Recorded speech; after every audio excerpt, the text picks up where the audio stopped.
السلام علیکم خواتین و حضرات. ہم آج کل علامہ اقبال کی غزل پڑھ رہے ہیں، وہی میری کم نصیبی وہی تیری بے نیازی. اس کے 7 اشعار ہیں.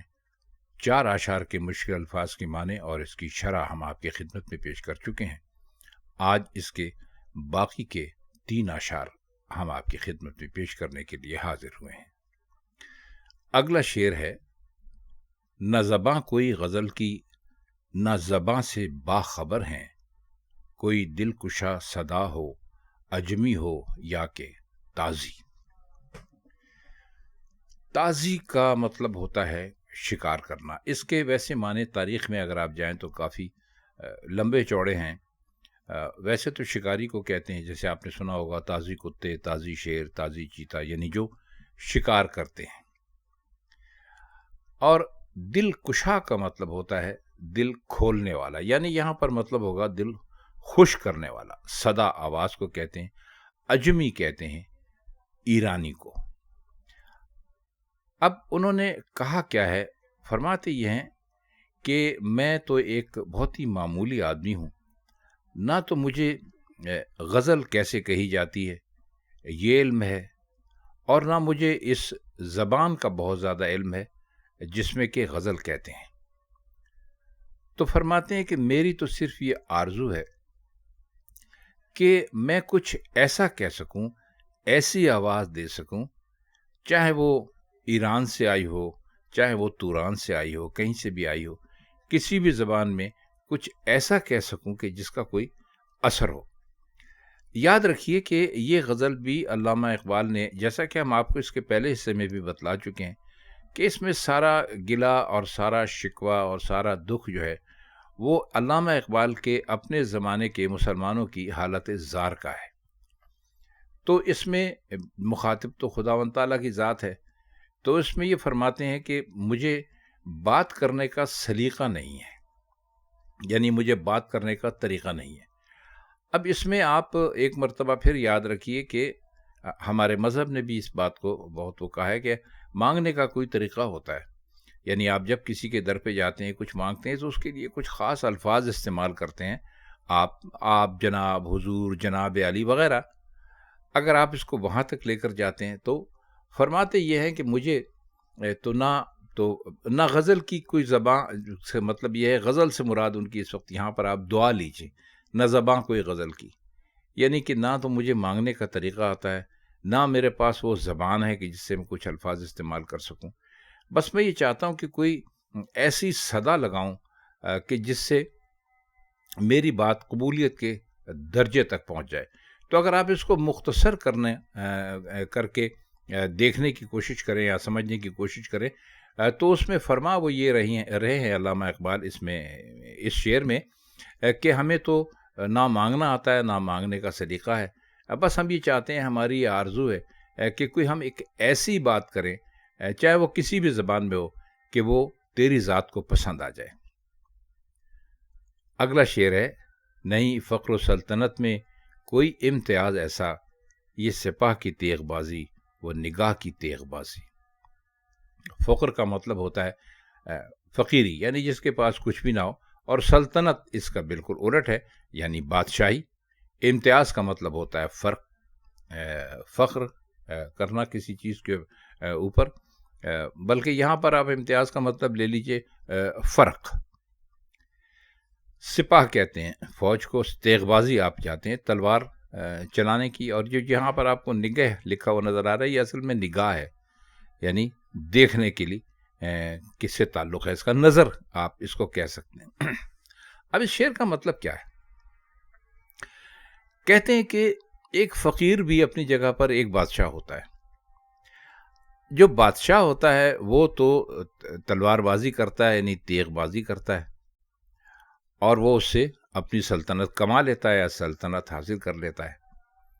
کہتے ہیں کہ فقیر کا درجہ بھی بہت بڑا اور بہت بلند ہوتا ہے. یہ بات ذہن میں رکھیے گا کہ علامہ اقبال جب فقیر کی بات کرتے ہیں تو ان کی مراد بھکاری نہیں ہوتے، یعنی وہ لوگ جو آپ کو چلتے پھرتے 2 آنے 4 آنے 10 پیسے کا سوال کرتے ہیں، یہ وہ نہیں ہوتے. یہ فقر جو ہے، یہ وہ ہے جو کہ اللہ کی راہ میں اختیار کیا جاتا ہے. یعنی جب آدمی اپنے آپ کو خداوند تعالیٰ کے حوالے کر دیتا ہے اور دنیا سے کوئی مطلب، کوئی رابطہ، کوئی سابقہ، کوئی لاحقہ نہیں رکھتا، تو اس وقت اس صورت میں جو فقیری وہ اختیار کرتا ہے وہ صرف اللہ کی ذات کے لیے ہوتی ہے۔ تو اس وقت یہاں پر جس فقر کی بات کی جا رہی ہے، وہ فقر وہ نہیں ہے جو بھکاری اختیار کرتے ہیں کہ وہ ٹکے ٹکے کے پیچھے لوگوں کے لیے بھاگتے رہتے ہیں، نہ، یہ وہ والا فقر نہیں ہے، یہ وہ فقیری ہے جو اللہ کے راستے میں اختیار کی جاتی ہے۔ تو کہتے ہیں کہ کیا ہوتا ہے، فرق کیا ہے؟ یہ سپاہیوں کی تیغ بازی ہے جس سے کہ وہ اپنی سلطنت حاصل کر لیتا ہے، اور فقیروں کی جو ہوتی ہے وہ نگاہ کی تیغ بازی ہوتی ہے۔ اب نگاہ کی تیغ بازی سے ان کی کیا مراد ہے؟ مطلب یہ ہے کہ فقیر جس کے اوپر ایک نظر ڈال دے وہ خود بخود ہی بادشاہ بن جاتا ہے۔ یعنی آپ نے دیکھا ہوگا کہ بعض لوگ کہتے ہیں کہ بھئی فلاں کے اوپر فلاں فقیر کی نگاہ ہو گئی۔ نگاہ ہونے سے مطلب یہ ہے کہ وہ اس کو دعا دے دے، اور بعض اوقات جو اللہ کے راستے میں فقر اختیار کرتے ہیں ان کی نظر میں ایسی تاثیر ہوتی ہے کہ وہ انسان کو دیکھتے ہیں اور انسان کی زندگی بدل جاتی ہے، وہ دوسری زندگی میں یعنی چلا جاتا ہے، بہت برا ہے تو بہت اچھا ہو جاتا ہے۔ تو اس لیے وہ کہتے ہیں کہ یہ فقیری جو ہے یہ بھی ایک طرح کی بادشاہت ہے، لیکن اس میں فرق ایسا ہے کہ یہ فقیری جو یہ سلطنت جو بادشاہ حاصل کرتے ہیں یہ تو تلوار کے ذریعے حاصل کرتے ہیں، اور جو بادشاہت فقیروں کی ہوتی ہے وہ اس فقر کی وجہ سے ہوتی ہے جو وہ اللہ کے راستے میں اختیار کرتے ہیں۔ آخری شعر ہے، کوئی کارواں سے ٹوٹا کوئی بدگماں حرم سے، کہ امیر کارواں میں نہیں خوئے دل نوازی، کہ امیر کارواں میں نہیں خوئے دل نوازی۔ کارواں کا مطلب ہوتا ہے کبھی قافلہ، بدگمانی کا مطلب ہوتا ہے کسی کی طرف سے دل میں شبہ پڑ جانا۔ حرم کہتے ہیں خانہ کعبہ کو، یہاں پر آپ پورا جو ایک اسلام کا مذہب ہے وہ اس کو آپ یہاں سمجھ لیجئے بہت وسیع معنوں میں۔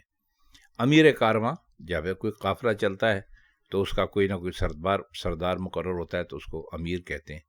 خو کہتے ہیں عادت کو، دل نوازی کہتے ہیں دل رکھنے کو، دل کو خوش کرنے کو۔ اب اس میں بھی جو پورے کا پورا گلہ ہے وہ مسلمانوں سے ہے۔ یہاں کارواں سے مراد جو ہے وہ مسلمانوں کی جمعیت ہے، یعنی جو مسلمان ہیں ان کی جو آبادی ہے، یا جو بھی مسلمانوں کی جو جماعت ہے اس کے بارے میں کہا ہے۔ کہتے ہیں کہ یہاں مسلمانوں کا یہ حال ہے کہ وہ جو ایک قافلہ تھا، جو اسلام کا قافلہ تھا، اس سے ٹوٹ گئے، الگ ہو گئے، اب ان کے اندر مسلمانوں والی کوئی بات ہی نہیں رہی، اور حد یہاں تک ہو گئی کہ وہ حرم سے بھی بدگماں ہو گئے، یعنی ان کو یہ بھی یقین نہیں ہے کہ اللہ کے گھر سے ان کو کچھ مل سکتا ہے۔ تو یہاں بھی حرم سے مراد آپ اسلام کا پورا مذہب ہی لے سکتے ہیں۔ کہتے ہیں اس کی ساری کی وجہ کیا ہے؟ اس کی سب سے بڑی وجہ اس کی یہ ہے کہ جو امیر کارواں ہے، یعنی جو ان کو لے کر آگے چل رہا ہے، اس میں دل رکھنے کی عادت نہیں ہے۔ تو مطلب انہوں نے یہی کہا کہ امیر کارواں اگر ایسا ہو کہ وہ اپنے لوگوں کا ہر طرح سے خیال رکھے، سفر تو سفر ہوتا ہے نا، اس میں کسی قسم کی کوئی تکلیف آئے، کوئی پریشانی ہو کسی کو، تو وہ بغیر یہ دیکھے کہ اس آدمی کی کیا حیثیت ہے، کیا مرتبہ ہے، اس کی خبر گیری کرے، دیکھ ریکھ کرے، اس کو بیماری کی حالت میں اس کی تیمارداری کرے۔ اس شعر میں اصل میں گلہ کیا گیا ہے ان مسلمانوں سے جو کہ اس وقت کی ہم بات کر رہے ہیں، علامہ اقبال کے زمانے کی، جو کہ اپنے آپ کو مسلمانوں کے امیر کہلاتے تھے، یعنی جو اس زمانے کے ایسے لوگ ہوں گے کہ جن کو کہا جا سکتا ہوگا کہ بھئی یہ مسلمانوں کے جو قافلہ ہے اس کے امیر ہیں، یعنی سیاستدان ہو سکتے ہیں، مذہب سے تعلق رکھنے والے لوگ، مذہبی رہنما یا پیشوا ہو سکتے ہیں۔ تو کہتے ہیں کہ سارا قصور ان کا ہے۔ اگر کوئی عام مسلمان اس کاروان سے الگ ہوتا ہے، یا کوئی عام مسلمان اسلام سے ہی الگ ہوتا ہے، تو اس کی سب سے بڑی وجہ یہ وہ لوگ ہیں جن کے پیچھے کے مسلمان چل رہے ہیں۔ تو خواتین حضرات، یہ غزل 7 شعروں کی آج مکمل ہوئی۔ امید ہے کہ اب آپ کو اس کی جو بھی کوئی مشکل بات تھی، اگر اس میں یا کوئی مشکل ایسا کوئی سلسلہ تھا، وہ سب کے لیے آسان ہو گیا ہوگا۔ تو ہم کوشش کریں گے کہ علامہ اقبال کا کلام بھی اس چینل پر تھوڑا تھوڑا شامل کرتے رہیں، تو اگر آپ کو یہ غزل اچھی لگی ہو، اس کے ترجمہ یا جو کچھ بھی ہم نے یہاں پر آپ کی خدمت میں گزارشات کی ہیں اچھی لگی ہوں، تو ہمارے چینل کو لائک سبسکرائب کر دیجیے گا، اور کمنٹ سیکشن میں ہمیں ضرور بتائیے گا کہ آپ کو یہ غزل اور اس کی تشریح کیسی لگی۔ تو آج کے لیے بس اتنا ہی، آپ سے انشاءاللہ کسی اور شاعر کے کسی اور کلام کے ساتھ پھر ملاقات ہوگی۔ تب تک کے لیے ہم چاہتے ہیں آپ سے اجازت۔ خدا حافظ۔